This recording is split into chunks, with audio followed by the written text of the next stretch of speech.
നമ്മൾ ഒരു ഹറാമ് ചെയ്യുമ്പോൾ ആ സമയത്ത് നമ്മുടെ ഈമാൻ നമ്മളുടെ തലന്റെ മുകളിലേക്ക് പോകുന്ന ആ ഹറാമ് ചെയ്തുകൊണ്ടിരിക്കുമ്പോഴാണ് മരിച്ചതെങ്കിൽ നമ്മളുടെ കഥ നമ്മളൊന്ന് ആലോചിച്ച് നോക്കിയേ.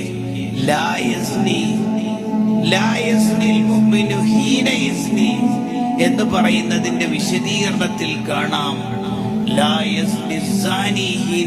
എന്ന് പറയുന്നതിന്റെ താല്പര്യം ഒരാൾ വ്യഭിചരിക്കുമ്പോൾ അയാളുടെ ഈമാന് അയാളുടെ ശരീരത്തിൽ നിന്ന് മുകളിലേക്ക് പോയിട്ടുണ്ടാവും. ഒരാൾ മോഷണം നടത്തുമ്പോൾ അപ്പോൾ മോനെ നീ രാത്രി ഉറങ്ങാൻ നേരത്ത് സിനിമ കാണുമ്പോഴാണ് മരിച്ചതെങ്കിലോ, സെക്കൻഡ് ഷോക്ക് പോകുന്ന സമയത്ത് മരണപ്പെട്ട സ്റ്റുഡൻസിന്റെ കഥ നിങ്ങൾ കേട്ടിട്ടില്ലേ? ആക്സിഡന്റായി മരിച്ചവർ. ആലോചിച്ചു,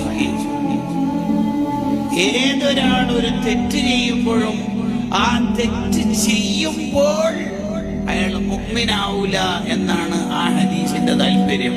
അങ്ങനെ പറഞ്ഞാൽ അയാളിൽ നിന്ന് അയാളുടെ ഈമാൻ ഉയർത്തപ്പെടും.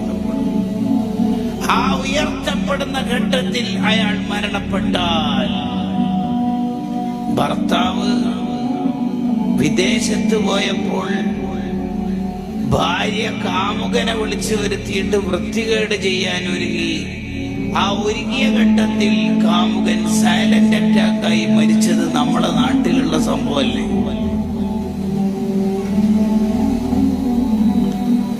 മോശമായ മരണം ഉണ്ടായാൽ ഇതുവരെ ചെയ്ത കർമ്മങ്ങളെ കൊണ്ടൊക്കെ എന്ത് ഫല ഉണ്ടാവുക? ആ പേടി നമ്മെ എപ്പോഴും അലട്ടിക്കൊണ്ടിരിക്കണം. അതാണ് ഉസ്മാൻ ഇബ്നു അഫ്ഫാൻ റളിയല്ലാഹു അൻഹു പറഞ്ഞത്, ഒരു മുഅ്മിന് 6 കാര്യങ്ങൾ ഓർക്കുമ്പോൾ തന്നെ പേടി വേണം. അതിലൊരു കാര്യമാണ് എന്റെ ഈമാൻ അല്ലാഹു ഊരിക്കളയുമോ എന്ന പേടി എപ്പോഴും ഉണ്ടാവണം.